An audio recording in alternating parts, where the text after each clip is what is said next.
And I think we're recording. Okay, hi, this is Heidi Burgess. I'm with Beyond Intractability and the second phase of the Civil Rights Oral History Project. I'm talking today with Ron Wakabayashi, who was Regional Director of the Western Region of the Community Relations Service, part of the U.S. Department of Justice, from 1999 to 2020. And Ron has graciously agreed to talk to us and tell us about his wealth of experience during that time. So Ron, I'd like to start backing up from 1999 and ask you about your background before that time, your career before you got into CRS, and what prepared you for that and what interested you in that and where you were going. Okay, well, let me start with this. I'm of Japanese ancestry. I was not born in the concentration camps, but I was conceived in the concentration camps and born outside of California, where my family originally resided, because California was part of the exclusion area where Japanese Americans were not allowed during wartime. I want to point out that I'm unusual in the sense that my father was first generation and my mother was second generation American. And in the Japanese American community, our generations tend to be very stratified, that you were first, second, or third.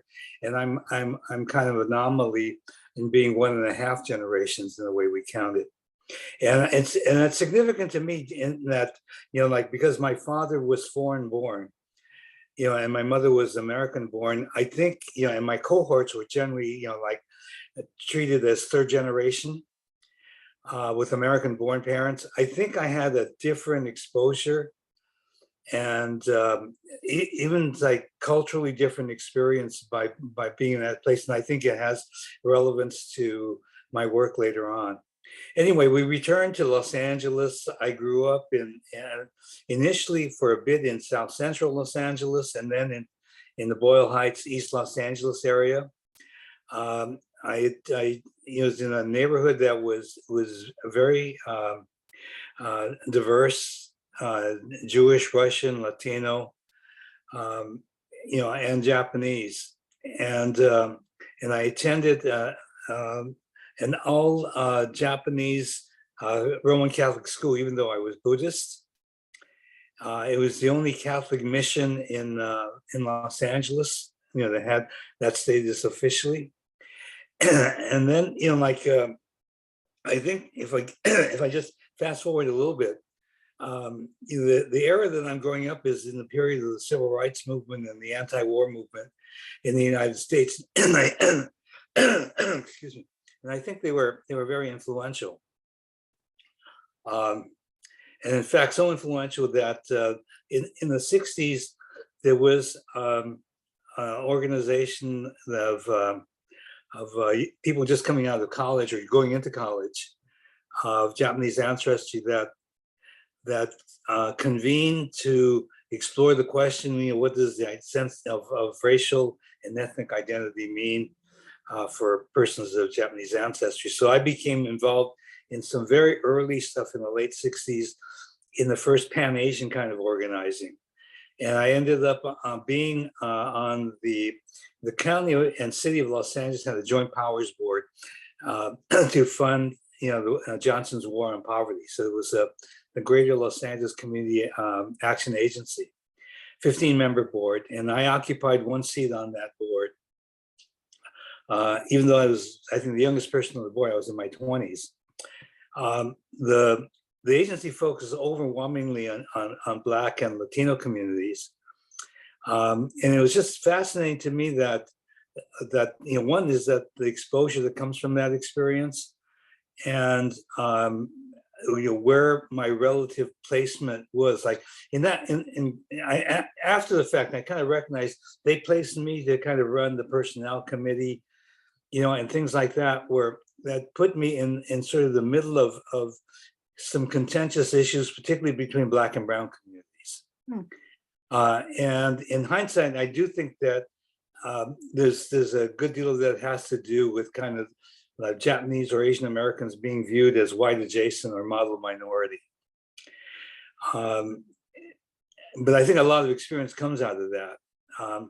But part of also that time frame and experience, like I became involved in exploring what the status of Japanese Americans was, and what we ran into was the wartime internment issue.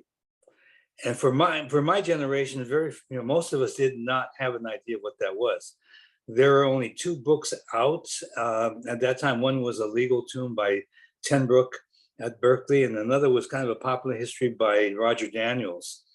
And it gave a quick flyover view of the internment. And it was enough information to just kind of feel like that just doesn't seem right. We know our community, our grandparents and parents. It's just hard to imagine them as a military threat to this country. Yeah, right. Just being on the inside, saying these people have their flaws, but that wasn't one of them. But that rolled into 2 things. I could become involved in community building as the organizer of a number of community service agencies, in drug abuse and manpower disabilities and so on.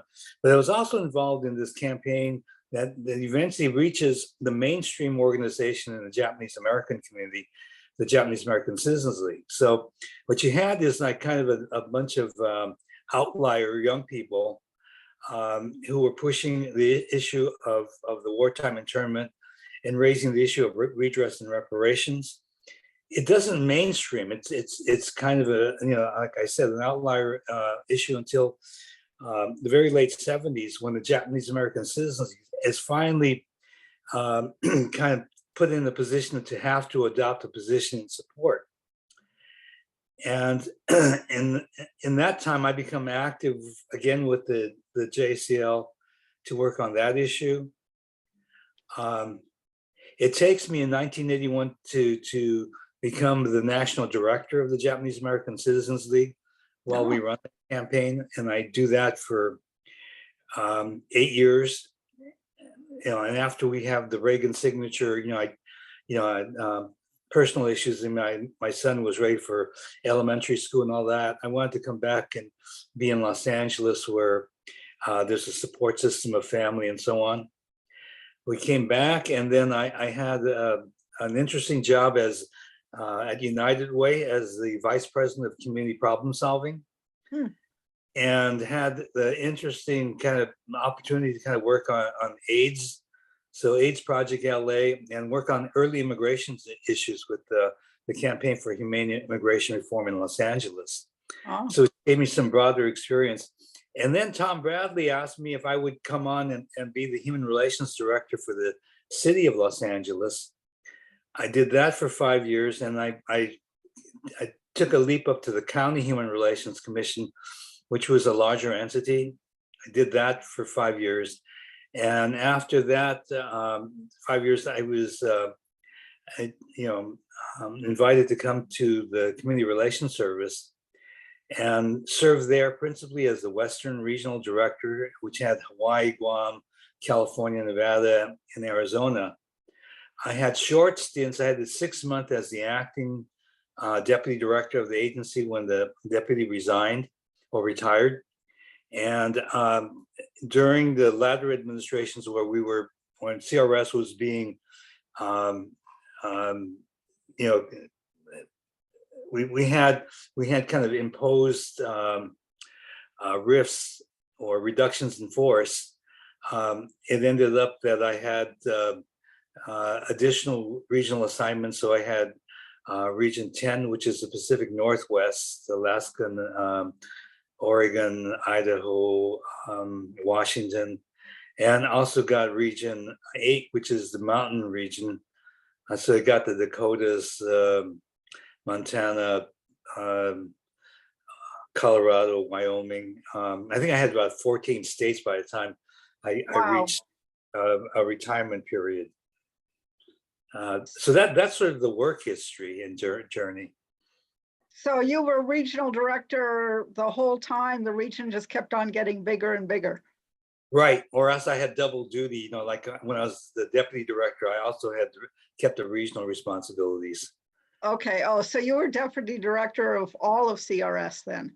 Correct. We Okay. had a time period where we had a retirement and I was supposed to fill it for a month. But federal governments lie or they don't know how to tell time. Right. So when was that you were deputy director? Gosh, that was back about 10 years earlier before that. So that was in the around 2010. Okay. So you survived that and then went back west for another 10 years.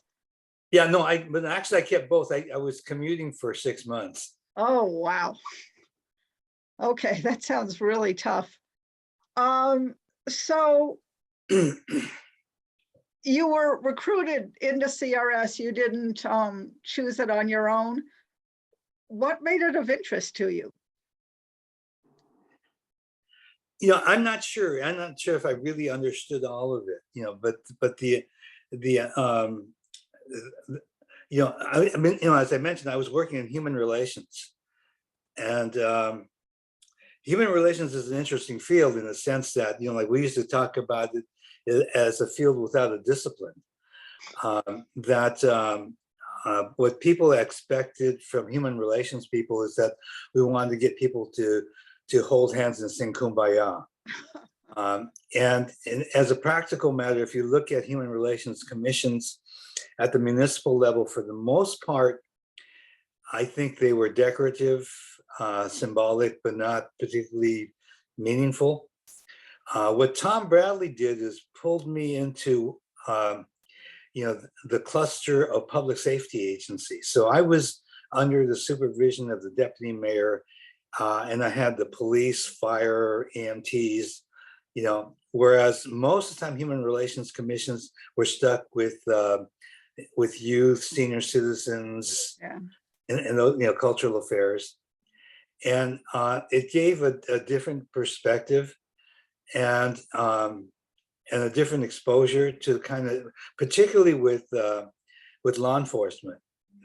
As you may be familiar, like I think there's a Northeastern study that some 90% of our civil unrest is tied to a police use of force incident that gets out of control, and so it put me in close contact with law enforcement, and that was in a particularly challenging period. I mean, I was there during Rodney King.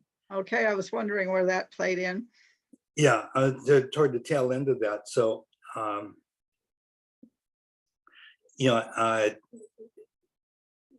it's interesting because like the police function, I think the Rodney King case really kind of brought the police work into kind of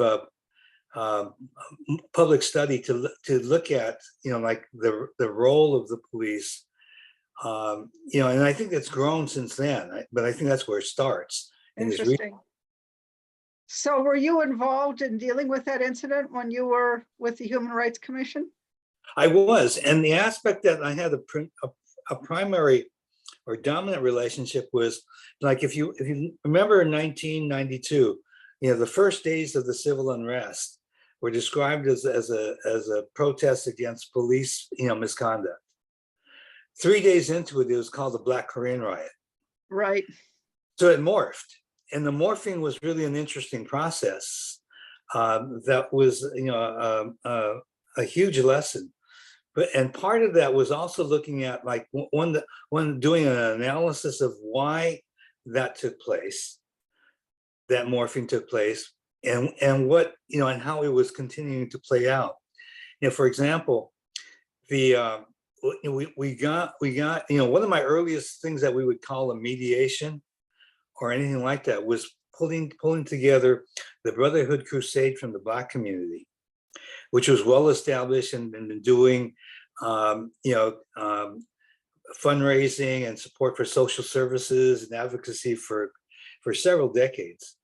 On the Korean side, there was not the same level of infrastructure. Right.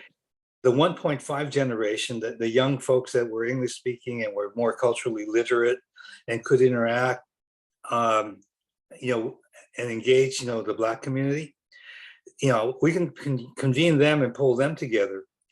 But they had no authority. The authority still resided with the elders, with the Korean Federation, you know, and the Korean Council and other organizations that consisted of their elders, who were largely first generation, limited English speaking at best.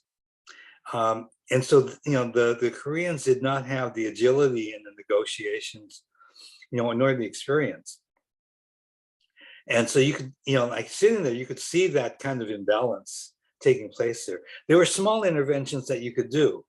One of the things that I learned there is, you know, there was the pastor of the first ME church, Reverend Chip Murray, Cecil Murray, is almost a saintly figure if you're ever in his presence. You know, like you just feel his goodness.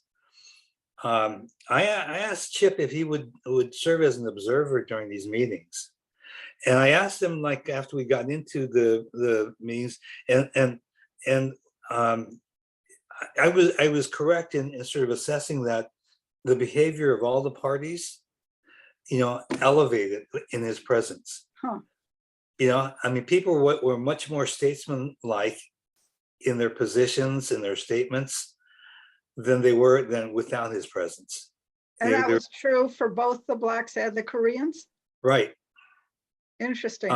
Chip had an interesting, you know, when I said that, you know, like, you know, I don't know if you've met Reverend Vivian, who was also, No. you know, but, you know, and I bet, and I had the honor one time of moderating a panel with Rosa Parks. There's just some people that just have a kind of presence that you just feel that there's just a goodness there that sort of just calms people. But you know, and you know, and while that was not necessarily, you know, like in outcome terms, I don't know if that was a successful mediation. You know, I think it was a step forward, but I don't think, you know, that we reached a conclusion that resolved things in the long term.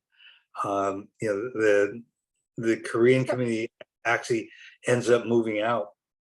You know, so did this take place after the Rodney King, I would call them riots? I know that that's a loaded term and there was lots of dispute as to whether they were riots or not, but so it was afterwards trying to somehow make amends between those two communities.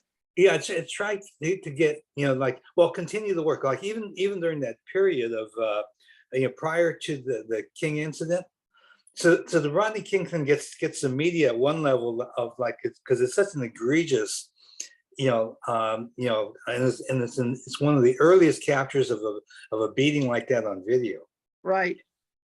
But what's going on in the Korean community is, like, if you think of in that time frame, you know, the African American community in Los Angeles was located further east, actually, you know, into the hardcore area that we call Watts.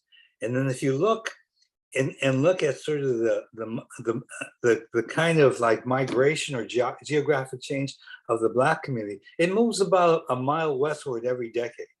Okay.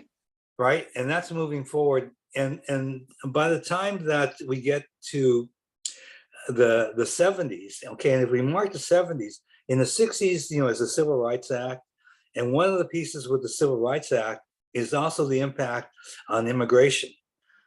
So the number and source of migration, you know, to this country changes, you know, with the civil rights movement in the U.S. And by 1981, you know, the dynamics are, well, two figures. In 1981, salsa, you know, outsells ketchup in the United States for the first time. In 1981, trade across the Pacific exceeds trade across the Atlantic. In 1981, the migration pattern of where people originate from becomes trans-Pacific rather than transatlantic. Okay. So that's the demographic change that's happening and impacting the coasts in particular, and the West Coast even more. So what I described as like South LA, where there was an African American concentration of about 90% at one point, changes. So there's advances. So what you get is middle and upper income parts of the community moving to outlying areas where they can buy larger houses. You get more bang for the buck for money, and you escape some of the inner city grief. Right. Incoming is the Latino population. With a high percentage of undocumented, in that mix of population, and that has certain dynamics to it.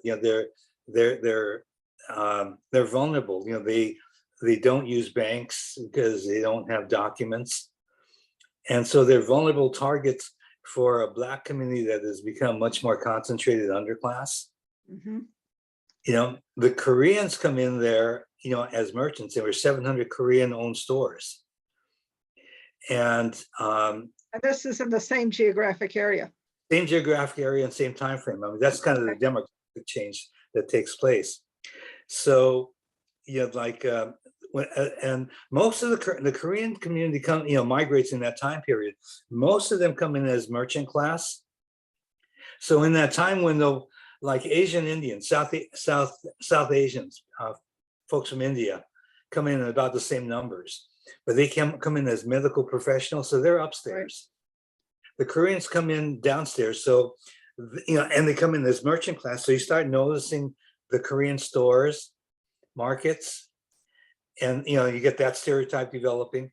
And also, like in the Korean community, the parts of the community that came in earlier and that had more resource placed their stores in more middle income and affluent neighborhoods. It's the later population, the most recent arrivals that take what's left, and that's South Central.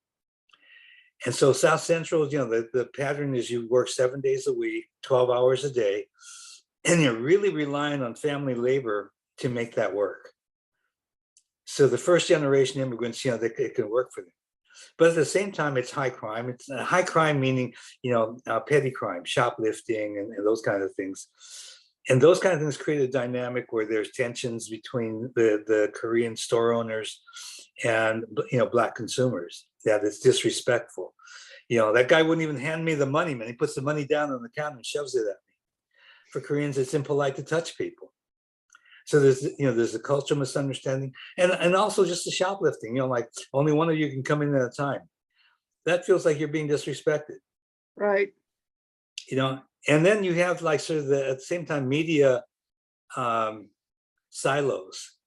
And I'll use a Latino example, like there was a World Cup final game at the Rose Bowl in Pasadena, Mexico versus the United States. Wow. Mexico won.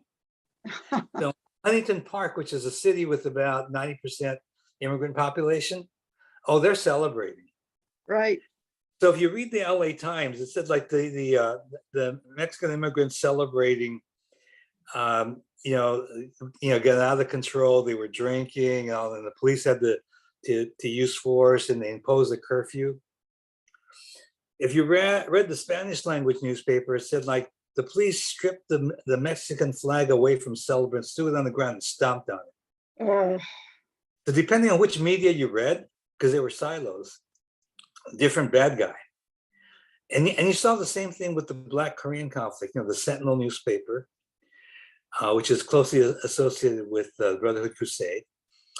And then with the Korean community, I mean, there was things like Radio Korea. Like if you're familiar with the civil unrest, that was almost a command central for the Korean folk, grocers mobilizing. But the Sentinel story, like the shooting of Latasha Harlins. Latasha was 12 years old. She goes into a grocery store. She goes to the refrigerator, opens up the refrigerator, opens it, and takes a container of orange juice, uncaps it, takes a couple of sips out of it, and walks over to the counter. There's a camera, but there's no sound. Mrs. Du is behind the counter. The interaction really appears like she's scolding her for opening the orange juice before paying for it. I said Latasha was 12 years old. She's 12 years old, but she weighs 180 pounds. Oh, And so Mrs. In the altercation, she socks Mrs. Dew. Mrs. Dew goes down. Latasha turns around. Mrs. Dew comes up with a gun. The gun has been altered. It's got a hair trigger. We don't know if it was intentional shot or it just misfired. Anyway, kills Latasha. That goes to trial. Mrs. Dew ends up getting probation on that shooting. The Black community is outraged. The day of the verdict, that story is column left in the Sentinel. The next column is that an African-American man got 5 years for killing a dog. wow. So that's juxtaposed. I mean, those are just more dramatic sort of highlights, but there's a lot of dynamics that are taking place that divide communities that you could see. It's sort of the measure of like, what are the characteristics of newcomer communities? I mean, what kind of institutions do they bring from the old country initially, and when do they form more out-facing organizations that are socially and politically oriented? It comes in the second and third generation. It doesn't come in the first. Yeah. And so there's a bunch of incongruity that takes place, but we're inexperienced with it. We run around saying, we're the most diverse place in the country, and diversity is wonderful. And in fact, like when I was the county director, the one time I had what in the language that we would call today is viral, where the Washington Post and the New York Times and the Wall Street Journal quoted me. The quote is, the Los Angeles Human Relations Director says that diversity is not an asset. And what I said was, the diversity is neither an asset nor a liability. It simply is. Yeah. And that the social, public policy question is, how do we extract its assets and minimize its liabilities? Because I don't think everything about diversity is wonderful or everything is awful. It's like and there's the potential for both.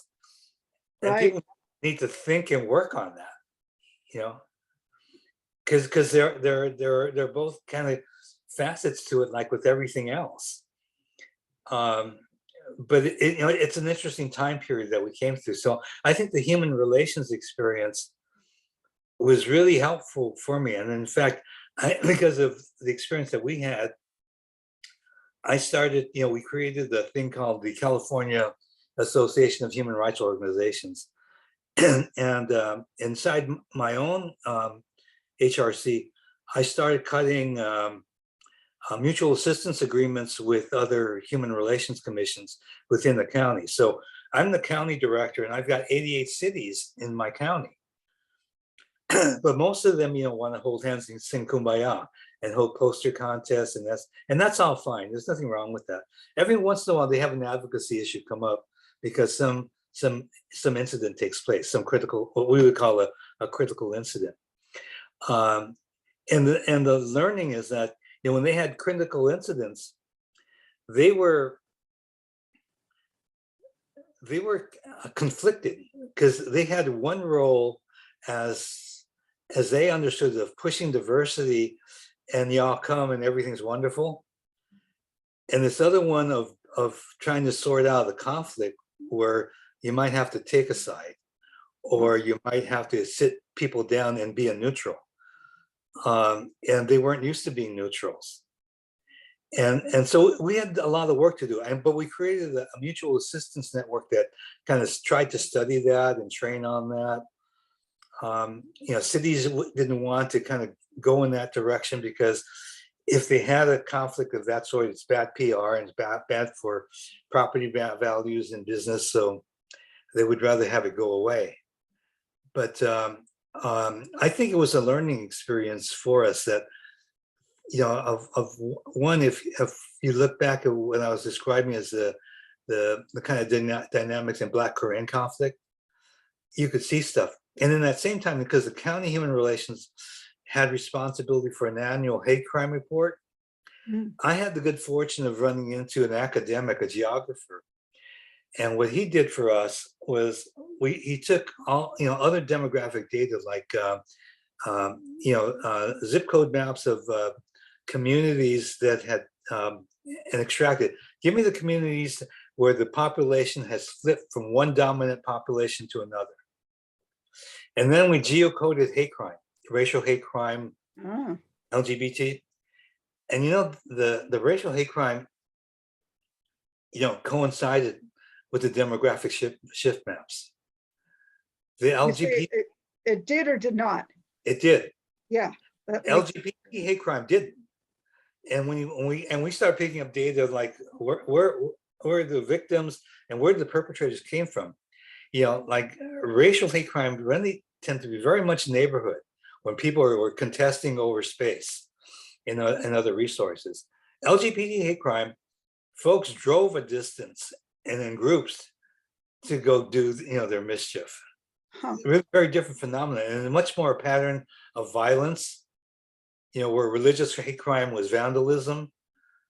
So I think that work prepared me a whole lot to go to CRS and be able to read things, fairly quickly. And, and then so in my CRS experience, I think I got to CRS in, I don't know how to describe, my internal sort of description. I think we had a period of the CRS where we had kind of a frontier agency for a long time. That it didn't have a whole lot of rules. Uh-huh. I remember running into one of the old timers, and I asked, and that because I wanted to know the story about the early days in the 60s, and people would tell me stories like, they gave me a letter, man. They gave me a letter saying like, all right, you have Alabama, and you're officially, this letter says that you're Department of Justice. All right, and you want to be available to to intervene in conflict here, mediate a conflict resolution. That's all they told him. He says you figure it out from there. Right. And then they told me stories of like there were marches where you had like a civil rights march going, and then they get word this there's a Klan march that's going to intersect it. And so one of the guys told me the story that he went to the march organizers and said, this is a little unusual, but I'm a preacher's kid, and I wondered if it'd be okay if you'd allow me to lead the group in prayer before we go any further. Now, as a Fed, you're not supposed to do that, right? Right. What he did is he stopped the route long enough for the Klan folks to crisscross and not intersect. Wow. So I told him, I don't think you did the right thing, but I think you did the right thing. Yeah. It's I think that's something I'd rather apologize for. Okay, I'm sorry you did that. Right. Easier to ask forgiveness than for permission. Yeah. But it was an earlier time period.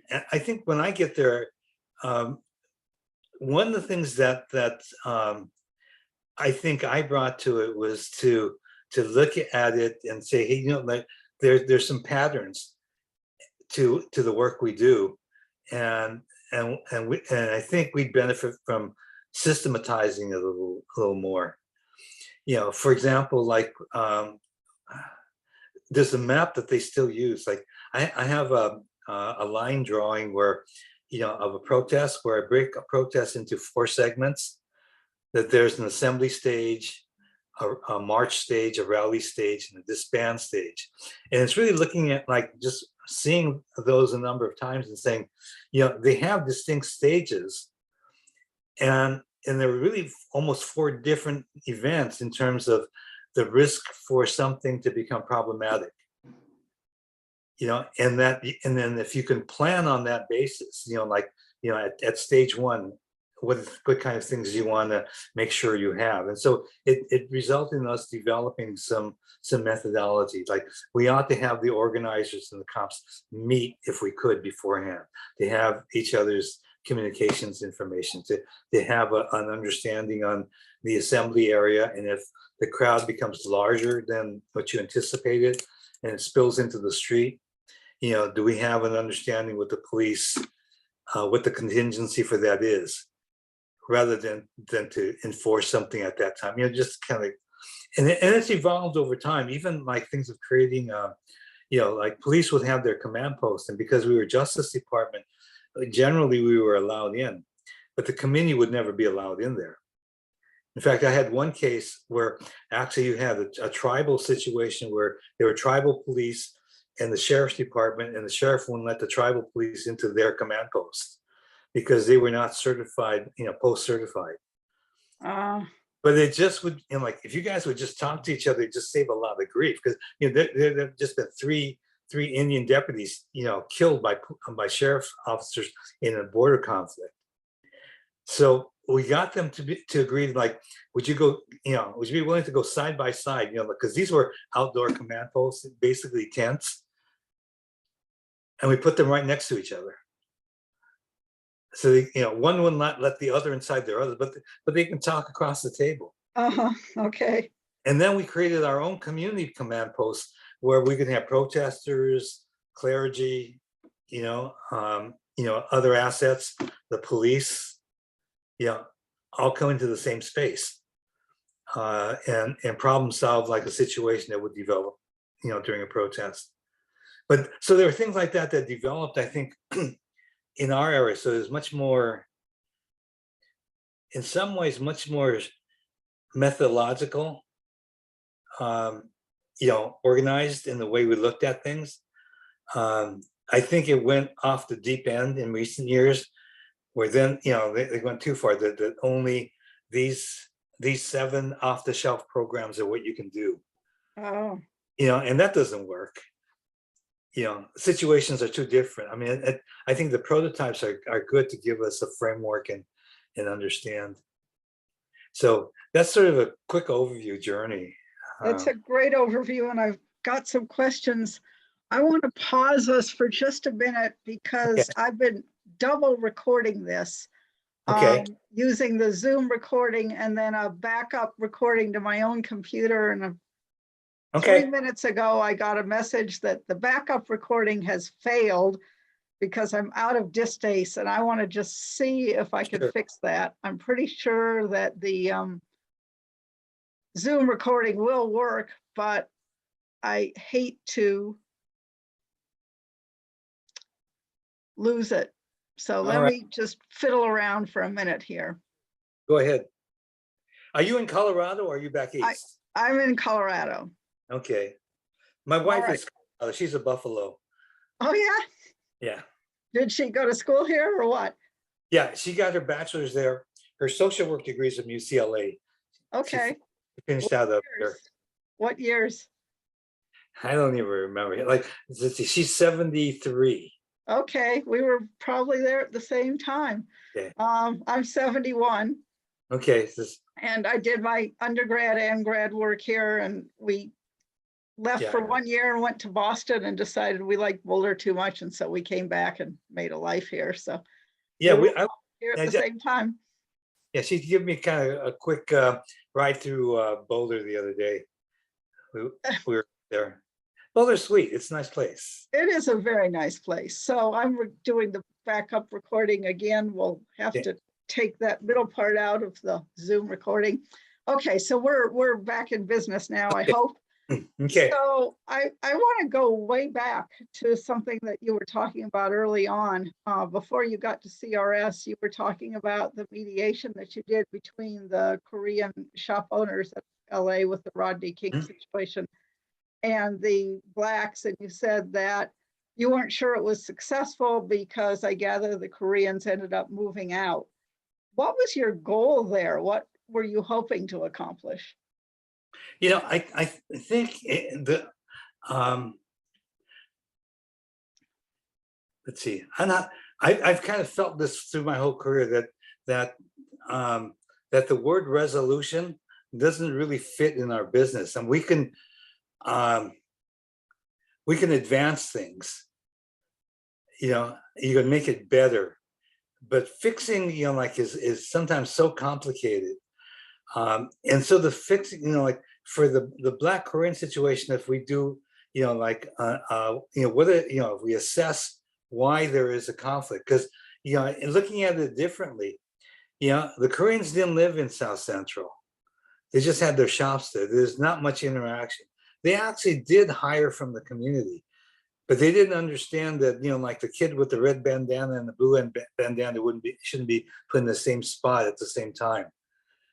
So there's some literacy on their side that helps, can help out. There's like the misunderstanding that I described in like just in how they give change, Right. and also in that time period, there's an awareness in the Black community that there is an overabundance of liquor stores Oh, in South Central, and there's a pushback against them, and so there is a social interest in the Black community to reduce the number of liquor stores, but there's an economic interest in the Korean community that they paid a lot of money for those liquor licenses uh-huh. and to survive, and that it's like for the Koreans, it's not anything you can wave a wand at, but part of that process, I think, is to help the Koreans understand what the context in the US is. Like what a shop in South Central versus Diamond Bar suburb, and what the implications of that are. And, it's less overhead to start a store in South Central than in Diamond Bar, but it has other consequences. But it's kind of an education. So, we got Small Business Administration involved to help do some training in the Korean community so they can understand it. There were some community-based organizations that did the same kind of thing. Just for them going into a business to recognize what they need to have in their business plan that's beyond like profit and loss and inventory and those kind of things. It's a there's a different ingredient here. And then we arranged to get one of the agreements we got was to get the Sentinel and the Radio Korea to have staff from the other news agency placed with them. It's kind of the idea that they're talking about in newsrooms now, that kind of the diversity in the newsroom can help them interpret when something means. Because there's a good part of it that's misunderstanding. So the idea was to just kind of peel it down, and so when I say resolution, I think the resolution is how do you get to a total fix? And even with my work now, like the conflict model, that kind of the basic model in my head is like, if there's a critical incident, the sequence is like, okay, do we need to kind of get this to just plain stop, meaning suppression? Okay, so Heidi, you grab that guy, I'll grab the other guy, and we're going to suppress it. Okay, and the containment next phase is like you said, like, look, if I let go of you, you promise to quit hitting, and fighting. Okay, so you got containment, and the third phase is kind of an assessment. All right, what started this? Okay, and depending on what the assessment is, like, well, that sounds like some of that can be helped, but if we all talked, would you be willing to sit down and talk? And then you get to engagement. For me, engagement is the goal. Okay. Resolution is like really extra, because that could take decades or even centuries or a millennium, and you'll keep running into the same conflict in a little bit different form. It just kind of spirals through if you're in a space long enough. So engagement is kind of like my measure of what I want to get, even in the short term. Like we had a shooting in Sacramento. So the police kill a young man. He's killed in his grandmother's backyard after he's run from them. Oh. They encounter him because there's a call that there's someone vandalizing cars. They spot this young man. He runs, and he eventually finds his way into a yard. It happens to be his grandmother's yard. A pursuing officer ends up shooting through a fence and kills him. Oh. So then, and there've been some prior incidents too, right? It's not the first. but this is one that's triggered a lot of reaction.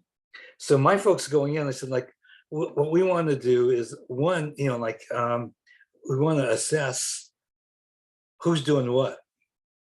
So, and nowadays there's a difference that social media will give you a window into who's doing what where. And what I mean by that is that you could see like social media in one neighborhood that's really grieving. They knew him. There's sadness, there's anger, it's personal. In another neighborhood, the protests who've aggregated there, are people who've been around a while and want reform. They want changes, and sort of it kind of parallels more Black Lives Matter folks. Right. And then there's a third neighborhood where these folks are like what we might consider Antifa or alt-right. These folks want to trigger something. Right. So there are at least three different crowds there.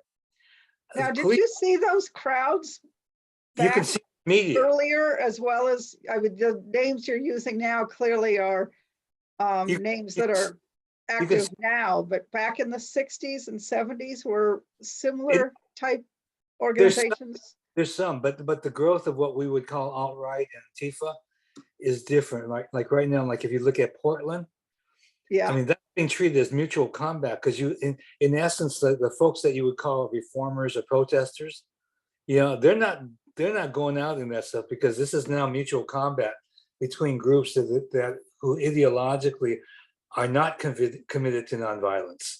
Right. Right. So that before, there was always the degree of anarchists, and we would watch for them, but they tended to be in certain geographic areas.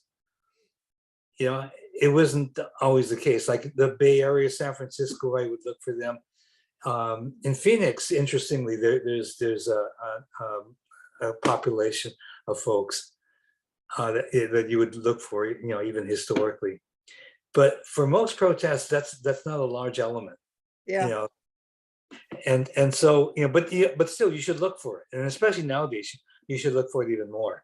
Right. I want to get back into that later quite a bit more, but let's finish up with the early days first.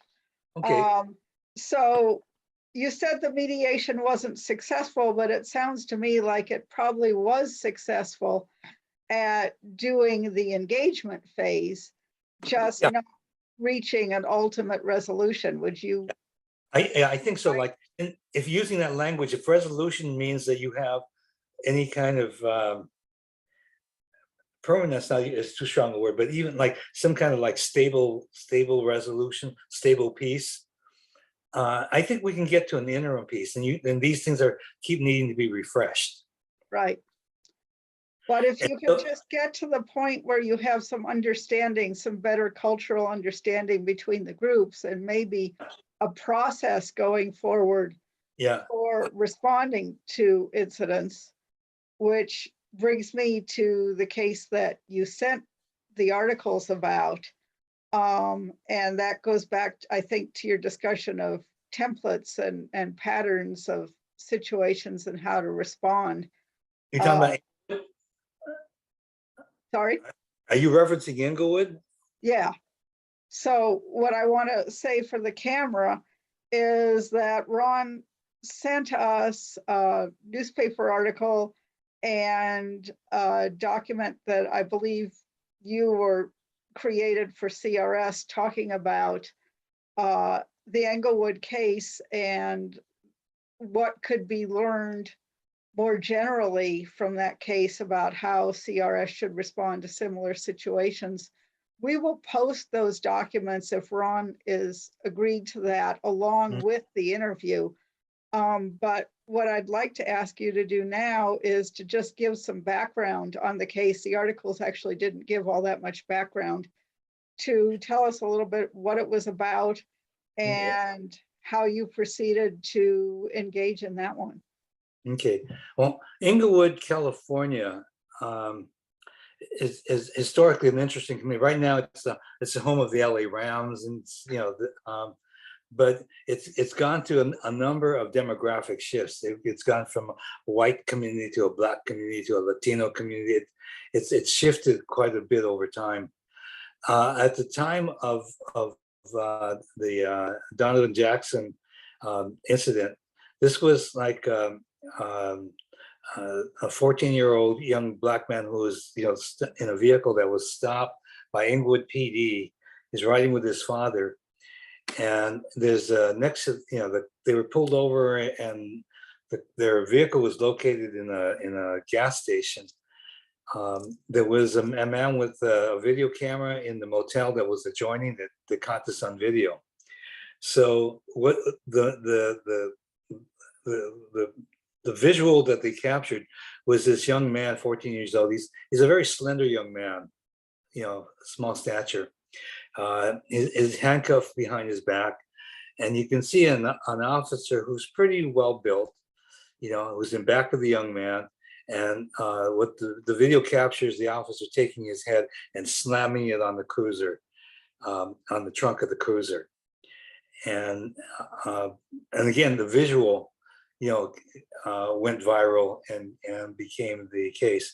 The contest in Inglewood is that Inglewood is a community that was going to transition at that point, from a predominantly Black community to like a large, a very much growing Latino community.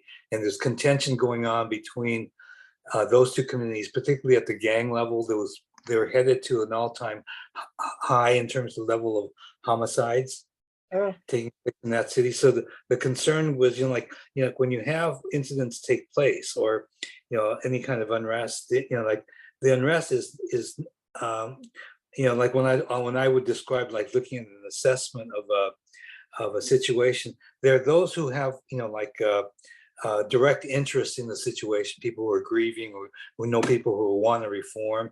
But there are other interests that also are in there. There are people that, in some communities, they want to pay back somebody else, and it gives them cover for that.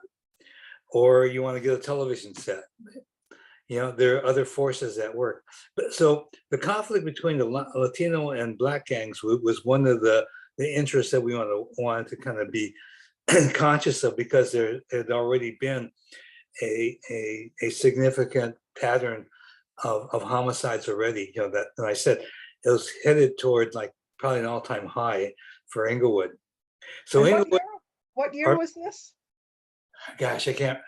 It's early. It's 2004. Okay, and we can get it off the article. So I was just curious for the immediate discussion. So Inglewood is a blood city, meaning it's Bloods rather than Crips. Okay. Okay, so the insignias are red. It's Crenshaw Mafia is the dominant Black gang, and it's working with that. The Latino are not, there's gang activity, but they're not organized into like one major group. It's that their side is more neighborhood still. But that's sort of the context that gave worry to people that, like this thing could inflame, much larger than the original conflict. So there's a number of trials that go forward. It's one of the few times, like that, even, in that era, that police even got to trial. So it goes on to trial. The outlook for, the third trial was still like, it's tough. Across the country. Let me stop you for a second. Yeah. I know what you're talking about because I read the article, but people who are watching this and haven't read the article might not know that the first two trials of the police officer were hung juries. Right. So if I remember the article right, they ended up not trying. Did they try it a third time? I thought I remembered that they didn't. No, this was the third one. Okay. And so, like, people are already mistrustful that they'll get anywhere. I mean, you haven't, one, trials are rare, convictions are even rare, they're unheard of. Right. And our expectation is that the same disappointment is going to occur again. You know, So were there riots after the first two no, there were, trials? it was contained. And Um, was that the- due to well, CRS's there work were or? there were disruptions. There were disruptions. Like it's sort of like how do you find a riot versus a disruption? I Well, mean, like like I guess I'm trying to measure scale. It didn't go on for days. okay, It was a flare up. There was violence. There was destruction. But it was not. It was in sort of in the central business district, and it didn't persist for days and days. It just okay. Did CRS get involved in either of those earlier events? to some extent in those earlier ones, um, we were involved all along in those earlier ones. We were involved with more local community, because what you see in sort of the third trial builds over this whole time period. Okay, So there were things that were early examples. So there was an active ministerial alliance. So that element was in place. We started working with the schools. The location of Inglewood High School was such that kids dismissed from school, the dismissal would be right into that civic center area, and there were some businesses like indoor swap meets that were historically victimized, and just as the kind of type of business are vulnerable, they're hard to lock up. So there were some things done at that point, to work interventions with the school district. I guess the concern is over time, over the multiple trials, the concern was that the frustration was building. yeah, And so like that third trial, we really had geared up, and there was kind of buy-in in a much broader sense from municipal leaders, from church leaders, from school officials. By that time, there was enough time to put together a pretty broad-based plan of a community responding. Because I think if you read like kind of what was existing on the day of the verdict, that's what gives you the peak of it. Virtually every church in Inglewood, the pastor had been getting bullet points to help with the sermons. That each church marquee virtually had, peace after the verdict on their marquees and on the churches. Storefronts throughout Inglewood, particularly downtown area, had signage with that messaging. Schools, were staggering the release of the kids on that day, and embedding teachers and directing them in a different direction away from downtown, Inglewood. We had the Ministerial Alliance set up. They had a parking space at the court set up for them. There were their microphones, camera places with, the parking spaces were limited up there. But to get the Ministerial Alliance to be the first voices out, after, it was any kind of verdict announcement, was set up. And then probably what I described as what I think was the biggest piece is that we had gotten the gang members, to do leafletting for a peace or prayer vigil at the end of the day.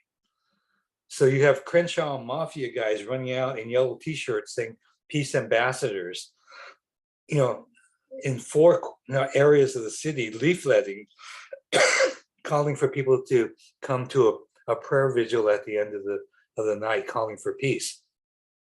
Where I think that was instrumental is, when you think about civil unrest, how does civil unrest start? What's the mechanism? Like there isn't someone that goes out and says, "All right, everyone riot." It doesn't happen that way. What are the mechanisms? And actually, like the guy the Inglewood case was built on kind of some of the thoughts by Thomas Schelling. And Schelling is known for Nobel Prize for game theory and economics, right. I mean the Harvard Business School. but he wrote stuff up on conflict because he was involved in conflict. But you know, he pointed out that, you know, like the way the riot, one of the ways riots go forward, particularly in the old days, was by media. And so, you know, there were some 20, you know, sound trucks, satellite trucks, even out then in front of the courthouse. But, you know, so we get the first sound bites out, right? We have the ministers out with the first sound bites. They're the first ones that's gonna go out. Who did the media want to follow? They wanted to follow the gangsters in the yellow shirts. So in a sense, it's a distraction strategy. You know, to say, you know, and the messaging strategy. And then we had our own command post set up, like in case if it went to stupid, you know, we wanted to control where all the talking heads would go. You know, because sometimes if you get different people talking from different places, they send different messages. We wanted to concentrate a place where we can get more alignment of message. So when they arrive there, you know, saying like, look, this is what was just said. This was, you know, to kind of help script it, you know, what's taking And the place. media was willing to go along with that. It was a great thing, you know, the visual on seeing, you know, like gangsters doing a prayer, because what's going to happen, you know, like in after any verdict, even now, the media is going to run out with their microphone and run up to people and say, well, what do you think of that verdict? Right. If you're a young person, you know, if you don't say the right thing, you know, you're going to get beat up. Right. You know, I mean, that's just crazy to do. That's the dynamics, no matter what they individually thought of it. So we wanted to create a different dynamic, so that, you know, you get a different first question. But I think unless you have an assessment of how these things work, it's hard to build a plan that addresses them.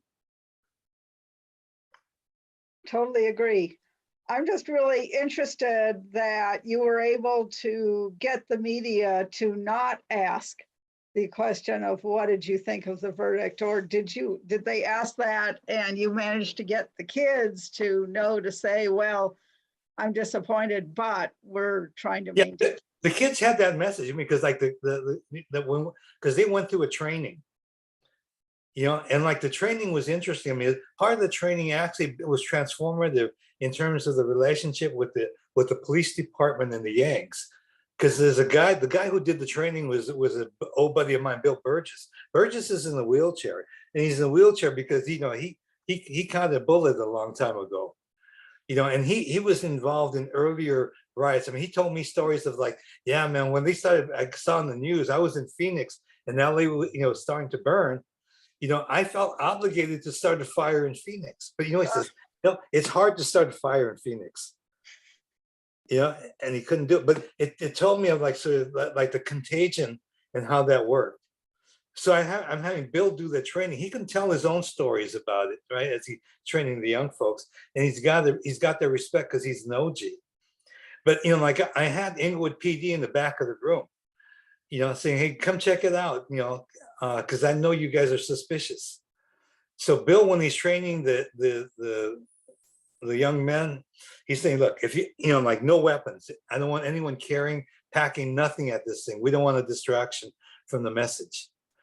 You know, the message is you know, this is our neighborhood when we want to keep it safe. We don't want it to burn. So they're kind of refining the message for them, and they're reinforcing it. They're saying, okay, we don't want you packing. And then he says, if any of you guys have a warrant, I can't have you here. Stay home.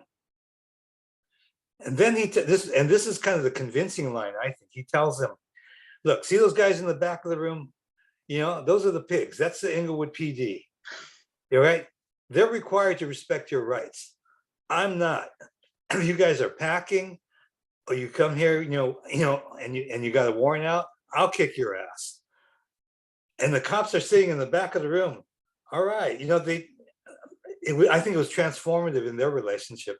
In fact, the day when the verdict was coming in, they helped those folks get parking in the neighborhoods that they were going out in. So, you know, and you know, like I had serendipity too. I was working with a guy named Khalid Shah, who was one of the founders of the Crips, and he had created the Stop the Violence Foundation, and he had what they call street credibility with the kids, and Shaw and I are close friends now, but even then we got close then. But in a sense, it's like I think in our work, all of us, like depending on the environment we're going in, we need co-signers. And I'll give you an example. When this case first broke, they were doing prayer vigils down at Inglewood City Hall. Right, I went down there. Every night for a month, and I couldn't make entry. And finally, after a month, this one woman took pity on me. Said, "Yeah, I see you down here every night, man. What's up?" So I talked to her, and she was my guide in. Ah. She was a co-signer, and it was a vehicle. Like I know in my office, James is 6'3", wears his head in dreads, grew up in that neighborhood. He would have gotten in there in a hot second. But me, it took me a month to get in. So that brings me back to a question that I was going to ask was, what was CRS's role in all of this? And what brought you to going down there every night for a month without getting in? I can't tell you. I mean, like one is, I think my own stubbornness. I wanted to get in. I mean, because I've recognized. I mean, I think all of us. Well, let me do this a different way. When I was the human relations director, they would ask me to do diversity training in different departments, and I didn't want to do it. Because I didn't want to do it.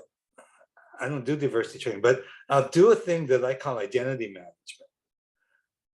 And they said, how is that different? I said, well, diversity management, there's too many different flavors. I can't, you can't give like kind of a content-based training, on cultural diversity. There's just too much information.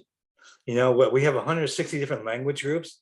You deserve several PhDs to be literate and all that. But what you can do is like the one constant in every transaction that you have is you. And we all have that experience. Like when I wake up in the morning and I have a meeting, it's like I think about, okay, how is this Japanese face at this age, going to play when I go into this meeting? And I try to think through how it's going to play. When I first went to United Way, there was a young woman who became one of my best friends. She wouldn't come out of her office because she automatically assumed that I would be uptight and conservative because I was Japanese, and she was that would be difficult to work for. So it's learning to manage your own identity through it. And I think it's different at different times. It's situational, but it's a process for me. Like it's as long as like when I went out there, like I wore my CRS shirt. They can tell I'm government just by my dress. I wasn't concealing that. So they didn't see me like as undercover or someone who is, it's just open. And you would talk to maybe one person one night and make a little headway and so on. But I wanted to make headway in this, like so much of our work involved working in the Black community. And it's true with other communities. I know, like when I work with law enforcement, when a cop asks me, hey, what department did you come out of? Then I feel like, I'm authentic enough that he feels like I've been there enough that I understand. And I think you can get that. And I find that in so many places. When I was in Katrina, they sent us out to Katrina, to work with, like the destabilized communities. And I just noticed that there were all these Latinos out there, right? And I looked and the census said there were only 10,000 in the whole area. So why are there so many? And so I went out there just to talk to them, but I also contacted Western Union and said, hey, what's your count on folks sending money, out of this area in the month before Katrina, and how many people do you think that involved? And they came back with an estimate that it was 100,000 people. Whoa. So I talked to FEMA. I said, hey, like I know what the census is. I looked that up. But this is what Western Union tells me.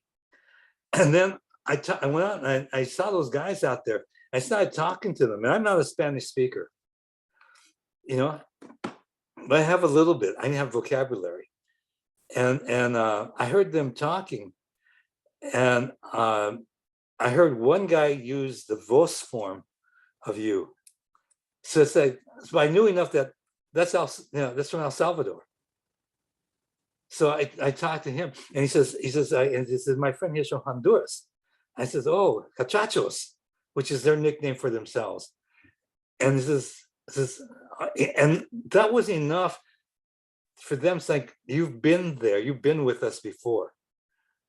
Gives you credibility. And they let me in. And so it's just learning stuff like that. That you have to manage your identity. I mean, the negative side, like when I was the Japanese American Citizens League director, when I would walk down Union Square in downtown San Francisco with my suit, the hookers would come up, want a date? And I'm going, I'm not a Japanese businessman, leave me alone. So I learned to throw the jacket over my shoulder and strut and talk loud. Hey, what's up? Just to, but I think we learn parts of that all the time, but I just think we can refine it. Anyway, so Inglewood was that kind of challenge for me initially. I mean, I just got stubborn after a while. I want to get in, and I started meeting some people, and it's like that. Like when we enter cases, so, sometimes you'll enter very marginally, and you think you've got the universe of what's involved with the case, and you got nothing. You got an edge, and you just don't realize that you only have an edge. Yeah, this time I just could realize I only have an edge. So what was your goal what were you trying to accomplish to get in, and what actually was your role once you did get in? Well, I think, it's my attitude is like, you have to base what you do based on an assessment, and particularly not just your assessment, that your assessment helps inform the communities that you're working with. Right. And you can do that by asking questions, like, hey, I see this, or I don't understand this, help me understand this. And I could hear their concerns. The concerns I shared with you about that there would be a larger racial tension with Latino gangs, and there'd be more stray bullets, and people are concerned about that. Or that the economy would drop further down and people wouldn't have jobs. A bunch of things. Or the police would become much harsher in their treatment of folks. There's a lot, you can hear their concerns. And some of it that's nicely stated. Some of it was just angry. Those MS this, and that's there too. And then we started convening meetings to build this assessment.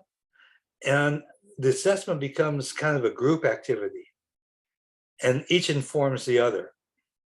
Because it's like, I don't think any one of us has the lens to cover everything. And even with differences, people disagree. People see you're just not seeing it right. But you get closer to a composite picture, and you also get closer to a composite response. Like the idea of the ministers putting up signs on their marquees, of doing weekly bullet points and sermons. Out of that came like, well, the more people need to understand, why this is a tough case. And Inglewood is the home of a radio station, KJLH. It's owned by Stevie Wonder. And it's predominantly a music format station, but he's got a talk section to it. But we got the talk section of that to bring on government attorneys, civil rights attorneys, activists, to talk about peace officers' Bill of Rights, as one topic, to explain why that exists. Like, police officers are required, to make a report after one of these incidents. but those reports are not available to the public or to the court. And the community is like, why not? But saying it's a Fifth Amendment thing, they're giving up their right to self-incrimination, but the protection is that it can't be used against them. So in exchange for us getting information on what happened, they're protected. We'd have to get it some other way. And, more people buy it than don't, and understand the dynamics of it. But some of the things about what are protections about police, that are even coming up now, are brought up so that it's in some ways it's to kind of frame the expectations that people have of the outcome. I mean, they can still be upset, Right. and that's a part of the conversation. But it's saying like, you can be upset, but this is what you want to change. You can't expect it this because the rules are just this way right now. So who else was involved in these meetings? Like I said, the Ministerial Alliance, they were there. I mentioned Khalid Shah from Stop the Violence, County Human Relations. James, at that time did not work for me. He worked for the county. And, I had him at those meetings. There's a young woman who was part of like the Latino gangs, who is now running for mayor of Inglewood. There's a woman named Vicki Lindsay who just passed away. Vicki was a bus driver, and she had a group where she had pulled together mothers who had lost their children to violence, either cops or gang violence. And it was an amazing group to me because like this was a multiracial group. I didn't think it was going to be when I went. It was multiracial. And I saw the bonding between these very different women, both racially, class-wise, geographically. They were very diverse. But the shared experience of losing a child had such a bond. It was just, it was a learning for me to see that. I know sometimes like, how when you break up groups into like count off 1, 2, 3, 4, 5, I've done things like people who've had, like a baby in the family in the last year, go over there, your group. People that have death in the family, go over there, your group. I've seen them bond so much faster. Yeah. So the group kept growing that way. They would bring another minister for another denomination, but and Stop the Violence had an office there, and then the mayor had his staff there, and then the police started coming. So what I'm hearing from you is that the people who were coming to these meetings were all people who had constituencies over which they could influence their behavior. Mm-hmm. Yeah. So they were trusted spokespeople for one element of the community. Yeah. And if you got enough of them in there, then you'd have all of the major players in the community covered. Yeah. And there's a tone setting to that in the community. That theme of peace after the verdict. Like there was another shooting much later on in Oakland, Oscar Grant. But if you look at when that event was, like that was being disrupted, and there were clearly anarchists who were there, like edging it on. It was challenging that way. You had, Bay Area has a large contingent of anarchists that they could mobilize, and they were doing some serious property damage and so on. But that night of that event, the young people of Oakland, they held events out in their own neighborhoods, away from that downtown area. They had the local neighborhood throwaway paper that had the big headline that was now the news rack saying, "Peace after the verdict," or justice is not violence is not justice. But they had a whole theme on. You could see it all over. And is that something they came up with independently, or is that something that you helped urge on? The newsprint, they did. We taught them like, how about doing things in the neighborhoods to pull the crowd away, just to diminish the crowd. Yeah. And then they say, and check this out, we're doing this. And then this particular outfit, and this was a center that had a lot of profile. In fact, President I think Obama early in his term had visited, and some money followed that. So they had their own video equipment, studio and all that, and they packaged PSAs calling for peace that the young people did. And plus they they set up the events outside in the neighborhoods away from downtown. So you get this tone that young people, were trying to protect their community. So then what do you do with the anarchists? Isolate them, like when they went downtown, so with the downtown folks, they said, like, we talked to the government folks, can you do an early release of people that day when we have a verdict? Private employers, can you do an early release? Okay. Ministers, are you willing to hold like get everybody out of downtown, breaks? Take away the crowd. I mean, that's part of it. Like, there's the kind of diffusion to bring it down, and there's kind of diffusion to spread it out. They both contribute.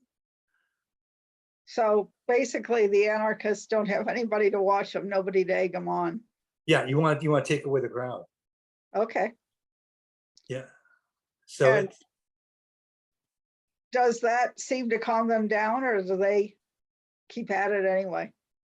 They're going to keep trying to. I mean, I think that's why the tactic has moved now, like in Portland, where you see anarch groups versus Antifa groups doing mutual combat. That the other protest folks, they're not there anymore. They're working on other stuff. I think people's tactics have changed. I mean, early on, like the what we're calling alt-right, I think we're strategically very good at triggering critical incidents. I mean, I know one that I ran into early. A couple guys, they call up a senior center and say, "Hey, we want to take the old timers on an outing. Would that be cool?" And they said, "Oh, how nice of you guys! We got an outing."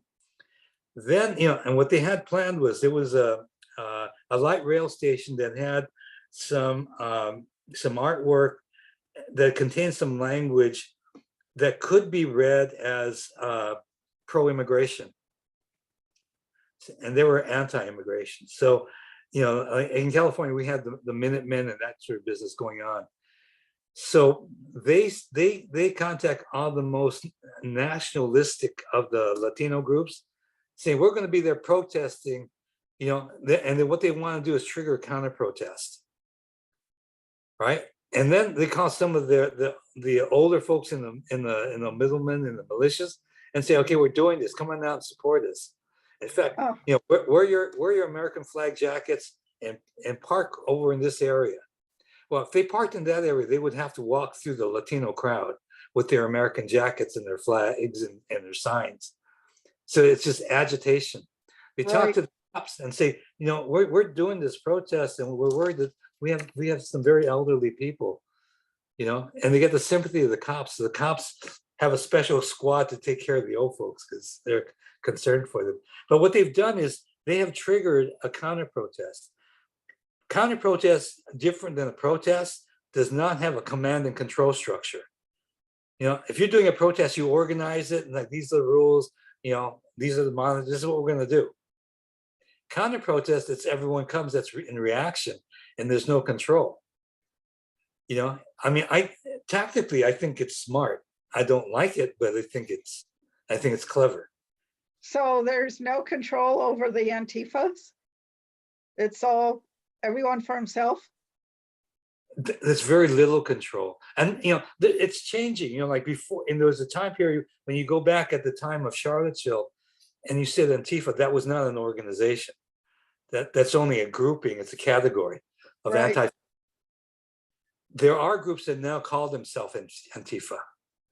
So depending on what we're talking about, the groups, the people who just generally, as a general category are Antifa, I mean, their ideology is anti-government, and they're not opposed to violence. And in fact, there's a documentary out now called The Baldies, and they're skinheads, but they're anti-racist skinheads. And they're the ones who's doing battle in Portland. So on one aspect, they don't reject violence, but they're not racist. They're consciously not racist. So what is their issue? Their issue is that they're anti-alt-right. Okay. Complicated. Yeah, So, it gets more and more because, like during the Occupy period, right, when we had all these organizations go flat, we have no leaders. We're all leaders. right, But they adapted like really interesting strategy. Like, they have just people signing up, on social media, have people assemble at one spot, but move them into 5 different directions. Right? If you watch the CNN, like they would just kind of mill around for hours. In its own way, it's brilliant. They have an ongoing reporter to talk to for 3-4 hours to make their case.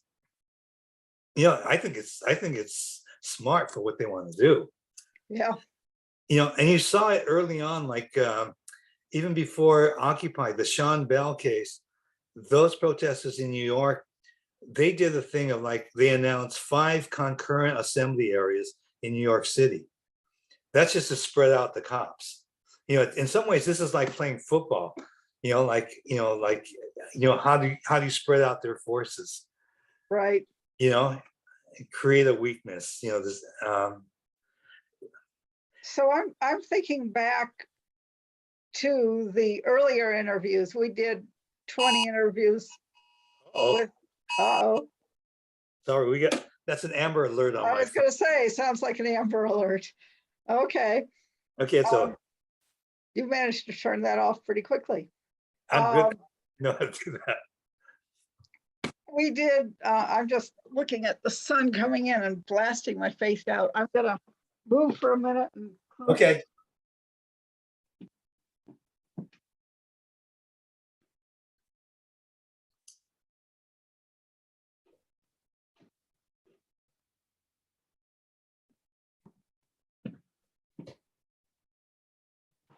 Whoa.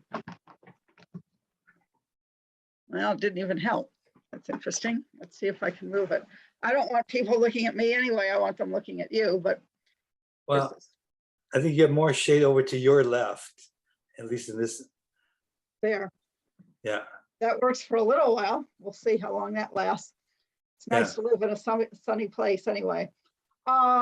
I'm thinking back to the old interviews that we did with CRS, and you said some things earlier that reminded me of the same thing about meeting with the organizers of the protests or the marches and getting them to meet with the cops. So everybody was kind of on the same page and everybody knew what to expect and there weren't surprises.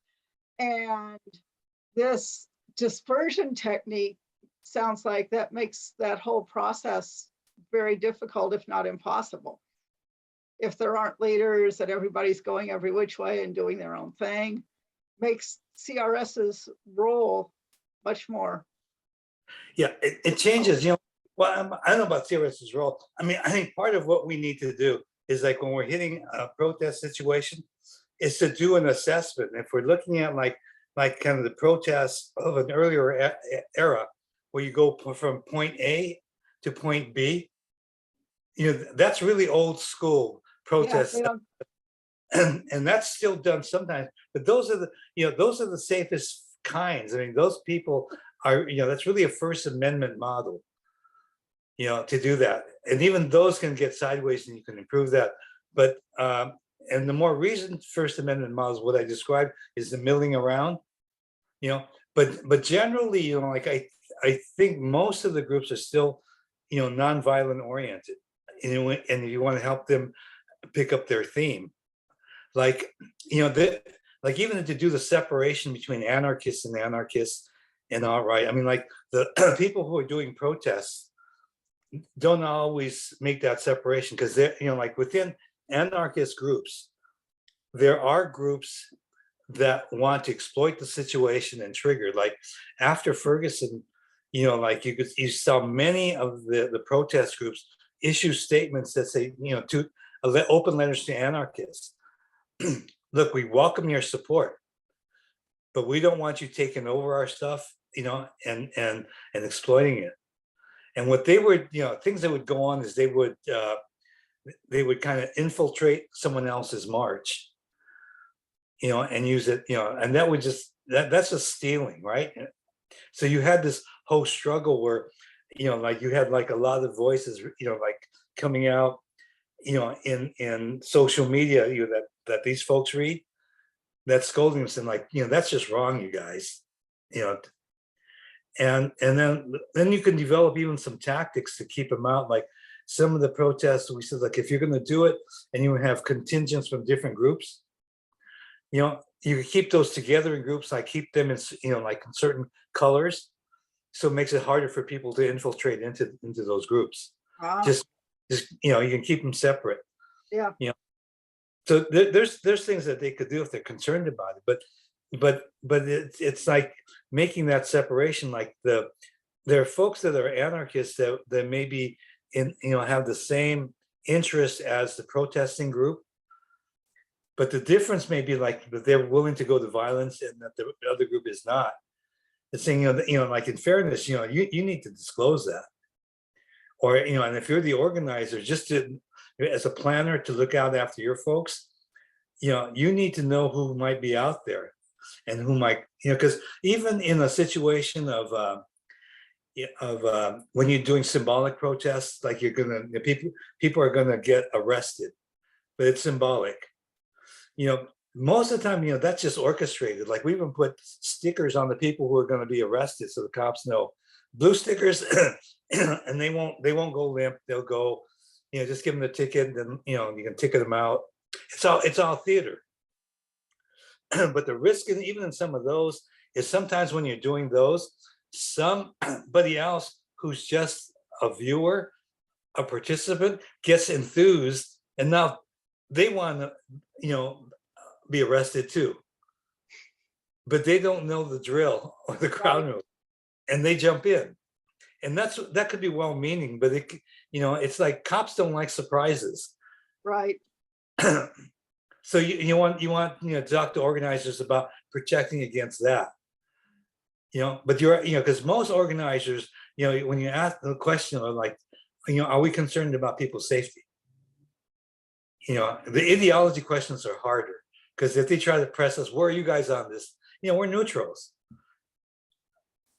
We can't talk to that. But but where we're not neutral is, we want everyone to be safe.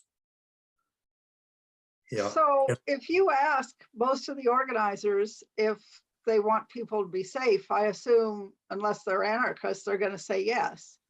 Yeah, but even anarchists want their folks to be safe. Oh, okay. Yeah, but most of the time they won't talk to you. In all my time at CRS, we have one guy who can make entry with the anarchists. One guy. I mean, it's really rare. I can make contact through another contact. I can't make a direct contact, but I've got a few of these secondaries. But I only know one guy in our ranks who's been able to work with them directly.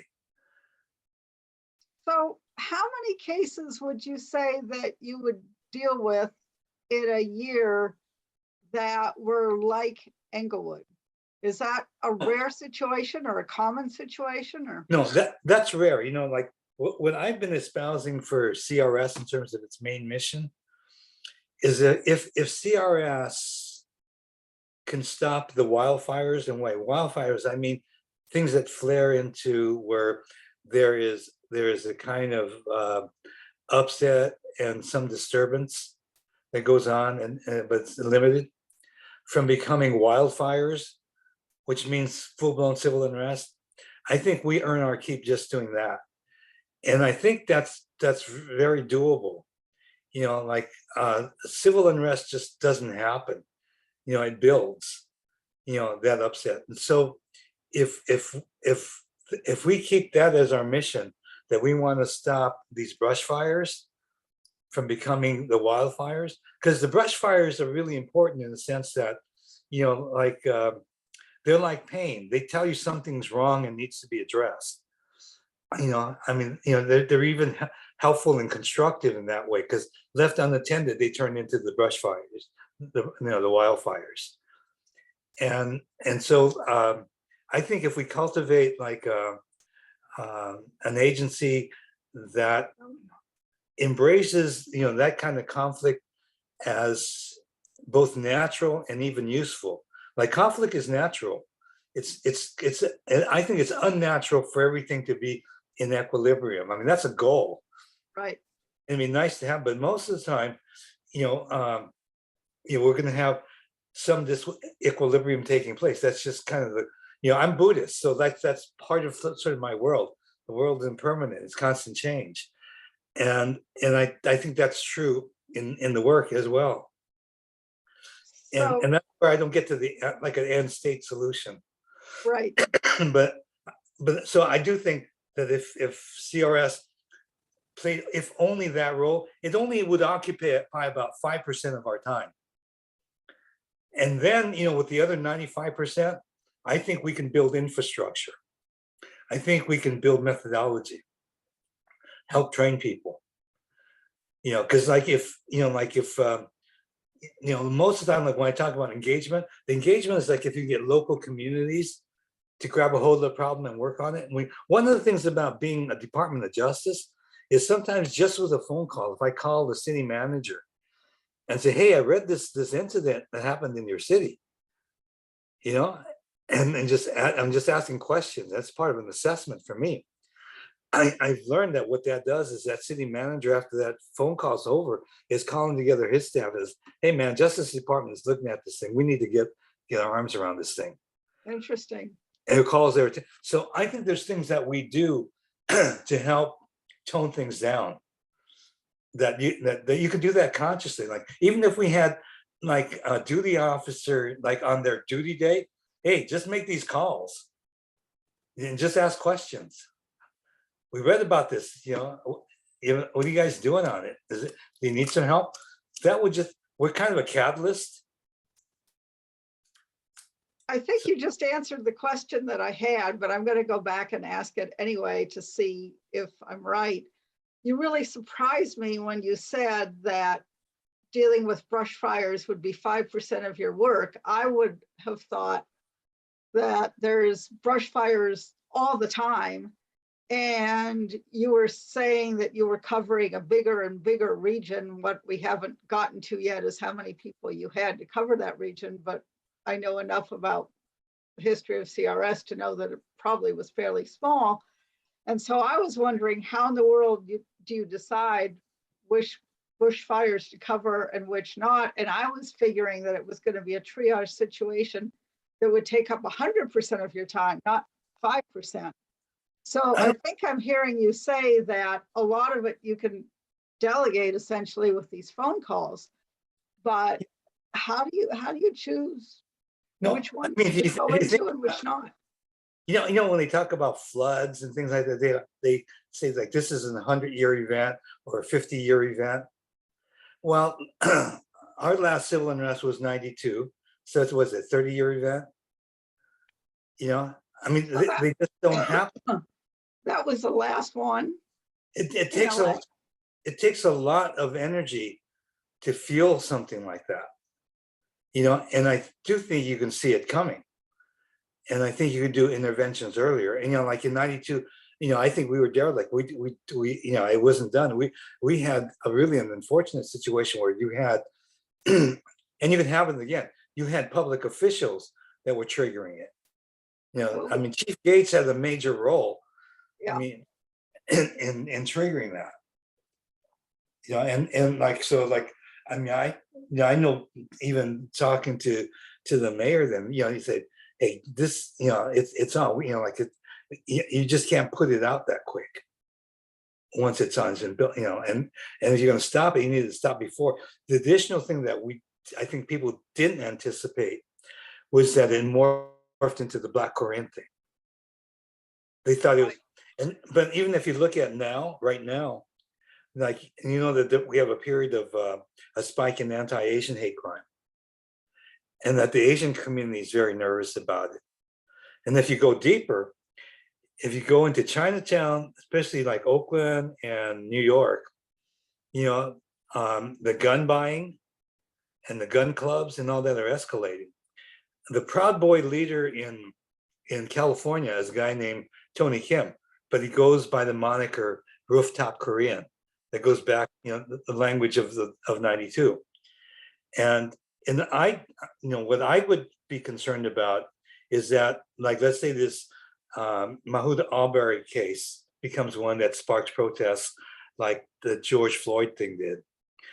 And if you had, like a splinter of folks that go into Chinatown to loot, we're going to have rooftop Chinese. They're going to be ready, and they're going to shoot. And if they cap a couple people, the way that plays in sort of the bifurcated media is that we're going to have a very racialized situation play out. And in fact, that probably must have happened in quite a few places. So thankfully, it hasn't yet, because we haven't had that. But the one is like, in general, I mean, the general public is not conscious that the Asian community, Chinese community in particular, is really on the gun buying spree. Heavily. I mean, like what used to be the gambling trips overnight to Las Vegas, ride the bus, go Vegas, gamble overnight, come back. Those are now gun buying trips. Wow. Even if you look on Facebook, you'll see Asian gun buying clubs formed on Facebook, and they're just popping up. Wow. And it's my understanding that whites are too.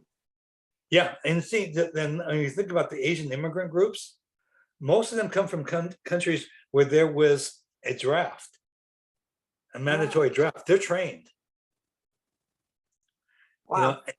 And I think it's relevant. And like New York is a place I work just because there's a backdrop of the Peter Lang case.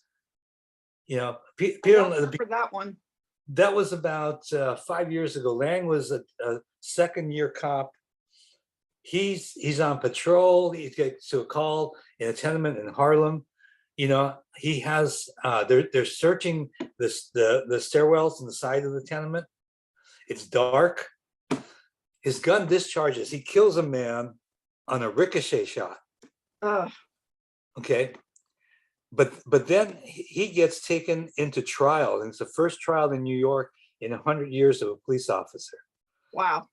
100,000 Black people mobilized because it's the first trial against, it symbolizes not just case, it symbolizes a whole lot more, right? For the Chinese community, hey, this is a ricochet shot. This is a second-year cop. This is not intentional. He should be reprimanded. There should be some punishment, but it's not like, it's not like number one. Yeah. And so both communities mobilized over 100,000 people during that. Wow. So, and during that kind of mobilization, some of that, there's polarities that take place.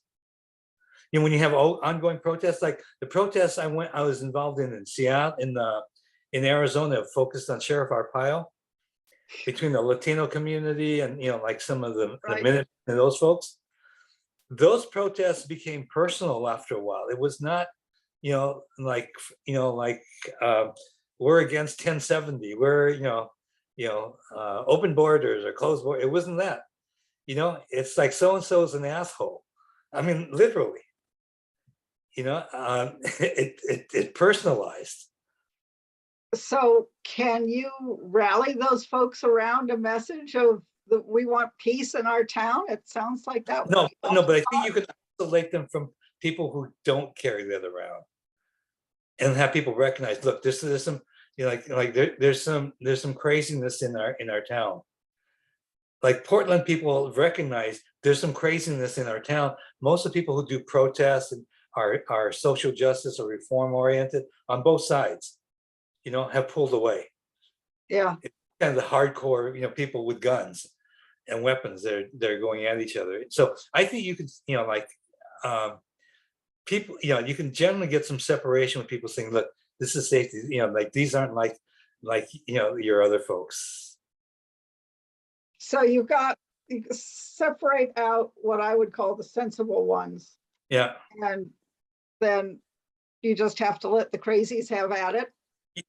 Sometimes, like they won't talk to us. I mean, I don't know what you can do about them. Like, in some ways, like in terms, it's not in my lane. Like I think, with some of them, I would 5150, but I'm not a therapist. But I would not be against therapists taking a look at some of them. What happened with the New York case that you were talking about when there were 100,000 people He out got, there? he got convicted, 2 year, and there's upset, they're still upset with it, but it's not like, if he caught 15 years, You like, say he did get 15 years? no, let's say if he did, I think yeah. then, like Derek Chauvin got, right? I think there would be a different reaction. 2 years, they're upset, but it's sort of in degrees, like, that's a hard one, like an accidental gun discharge in a dark stairwell, second-year cop, ricochet, that's there's some training issues there, right? Yeah. So what happened? Did he get off, or was he convicted? He was convicted, but he Wow. didn't do a lot of time, and the community was able to get him other employment that was where he could take care of his family. I mean, if that was a tragic story that continued, they might feed more into it. Yeah. But what I'm concerned about is, like, after the protests went on, there hasn't been that much healing activity that's gone on between the two communities. Because sometimes, like even like whether it was playing sports, you're on opposite sides, but Right. but you can get some degree of healing. And that seems like a role that CRS could play. Yeah, and I've talked to Matt out there, and and he's conscious of it. He's conscious of the whole situation. Matt's got good sensitivities. Is he regional director out there? He's not the regional director, he's a conciliator. Okay. Because the regional director, a new one just came on yesterday. I don't know the new regional director. Okay. So you say he's aware of it, but have they tried to do any long-term process there or not? I think when you say some, and the answer is yes. Okay. And some of it's in some ways it's incidental, like the kind of work going on because of the anti-Asian violence puts you in touch with the organizers that you need to be in touch with. So it's a twofer. Yeah. Right now focus is on the anti-Asian violence, but the anti-Asian violence, even things there, I think a lot of the focus is on, like, folks not turning into militias, and the other is just like that there's so many seniors who in combination with the COVID are not getting food, medication, and other things, just more kind of just basic humanitarian stuff. Yeah. Communities are working on. So there's other things that like LA is not suffered as much of that kind of stuff, although we have one guy who is agitating. But we just kind of went through the celebration of the recognition of the 150th anniversary of the Chinese massacre in Los Angeles. Oh. Which is I think the largest recorded lynching in California. Wow. It's and even that plays in interesting kind of ways. Like when I was saying or something earlier about being Asians being model minority, there's the model minority, another frame of that is saying you're white adjacent and mistrusted because you're more like white folks because you're model. For Japanese Americans, there's an asterisk because of the internment. You guys were really screwed over, and you got the first redress bill, and then there's a large contingent of Japanese Americans working on Black reparations. Huh. That's the rollover from that.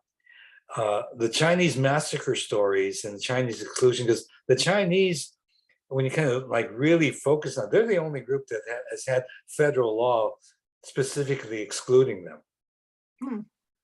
And these massacres and if people got deeply into Chinese history, Chinese American history, it's pretty horrible. And You know, just and like people are complaining about, we don't know Black history. When you mentioned the Chinese massacre, my thought was, boy, I've never heard of that. So well, we even know even less of that, I think. yeah, and like I be with the bridges with the divided communities. I've been working on the Truth and Reconciliation Commissions, because when they learned like the Japanese American Redress Commission was the closest thing to an American TRC, so they brought me into that process, and I do think, like for the African American community, there's a lot of data, there's a lot of stuff captured on Black history, but the kind of more intimate storytelling has been lost. I mean, and it can be recaptured in different ways. But even like kind of the thought of you live your life, and at any moment you could be separated from your family. Like if people can really just tap into what that's like living every day, and you Yeah. can, it's stuff that yeah, I mean, you could see with kids, like when they're separated from their families. Like we saw stuff like in Afghanistan when the kids, where people were handing their kids up, take my Yeah. kid, because people who are parents, like that's just wrenching. Like, Yeah. and I think it's stories that touch there, because right now, like even with and in fact, this is another area with the Black reparations issue. HR 40 is having a push to get a floor vote by the end of this fiscal year, December 18th. I don't know if it's going to get it or not, but there are 24 different municipalities with some stage of TRCs in process. Hmm. And the California one is very close to a stage where we're going into a community engagement stage of public testimony and hearings. And the initial population that's been following reparations is really a hardcore, much more narrow audience that have been interested in reparations, and I mean very narrowly. So there's groups like in Cobra and NARC that most people haven't even heard of. But these groups, have an interest much more in having reparations focused on direct descendants of slaves. So it's a focus on slavery as opposed to racism, because racism would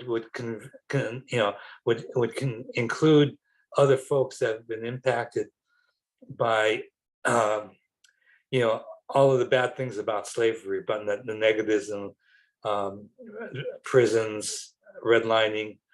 That's not just descendants of slaves, but there's a potential split in the Black community around interests.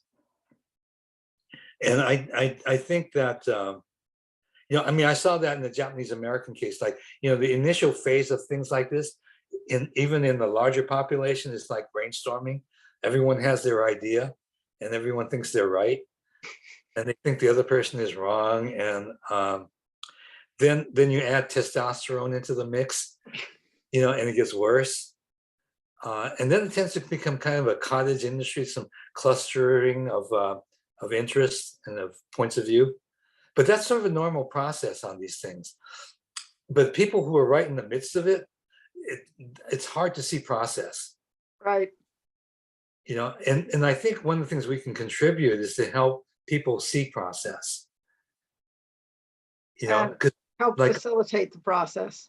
Yeah, like on like direct descendants, like it's like thinking about like, okay, what's a direct descendant? And how do you prove it? Yeah, well, DNA helps to some extent, and it's a lot further than before, but you can't, it's not absolute, right? And then it raises other issues like American Indians did not enroll most of the Blacks that were tribal members. And that's starting to come up. In fact, Maxine Waters is starting to raise that as an issue. So some of this, I think, is like looking and forecasting what are issues coming. Right. And what you can do to keep them under control before they, Yeah, or keep, like, like I said, I think conflict is natural, right? and it's when the more people have context, and can understand process, like, and for me, with the having gone through the Japanese American process, I know, very directly that at the very beginning, the insider information is you don't have a chance of getting any legislation.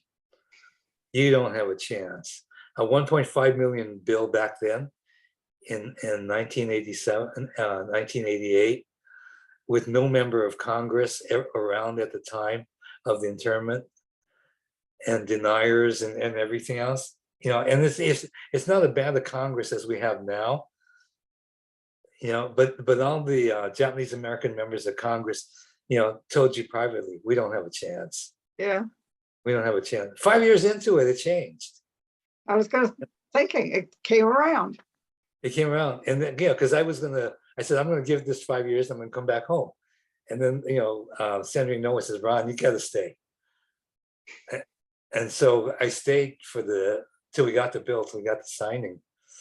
But I'm glad I did. It gave me like a wonderful seat of the process, of watching the community being divided and passionate about their own perspectives, or how different people saw a remedy. Somebody said, no amount is enough. $1 million to everyone. $1 million to everyone except the Idaho farmers, which is another side story, right? And then you watch who turned out to be heroes and heroines, the most unlikely people, And so it tells you, like, don't count anybody out, man. We were just surprised, who did things. There was a skinny old lady, man, who just went to the archive every day and found the book that the commanding general, one of 10 copies, 9 had been destroyed. She found the one copy with marginal notes that captured his lies. That literally captured his lies. Wow. It's like, who knew she was going to become a heroine? Great story. Yeah. Well, we've gone close to 2 hours now, I think. And okay. It seems like this might be a reasonable place to break off. Okay. We want to continue to get some more general thoughts on your experience with CRS and procedures and all. But why don't I let you go now? And thank you very much. Okay. And, I look forward to continuing this soon. All right. Be fun. All right. Take care. Thank you. Bye-bye.